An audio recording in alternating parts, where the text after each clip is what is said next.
की एक और अहम खबर खसूस है, जहाँ DPO मोहम्मद सुहेब अशरफ की खसूसी हिदायत पर थाना छांगा पुलिस का मुख्तलिफ इलाकों में सर्च ऑपरेशन। दौरान ऑपरेशन पुलिस ने खतरनाक मुजरमान इश्तिहारियों समेत 18 मुलजमान को गिरफ्तार कर लिया। मुलजमान के कब्जे से भारी मिकदार में मंशियात समेत नाजायज असला बरामद कर लिया गया है।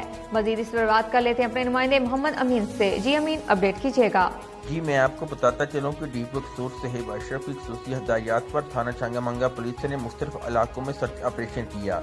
सर्च ऑपरेशन के दौरान खतरनाक मुजरमान इश्तिहारियों समेत 18 मुलजमान को गिरफ्तार कर लिया है। मुलजमान के कब्जा से 2 किलो चर्स, 60 लीटर देसी शराब और नजायज असला बरामद किया गया है। और गिरफ्तार होने मुलजमान में 4 इश्तिहारी और अदालती मफरूर और 4 डाकू शामिल हैं और 2 के खिलाफ किराएदारी एक्ट के तहत मुकदमा दर्ज किया गया है और 1 के खिलाफ सिक्योरिटी ऑर्डिनेंस के तहत मुकदमा दर्ज किया गया है। सर्च ऑपरेशन के दौरान 50 घरों को चेक किया गया और पुलिस का कहना है कि सर्च ऑपरेशन का मकसद जराइम पेशा अफराद की गिरफ्तारी और अमन और अमान के क़याम को यकीनी बनाना है।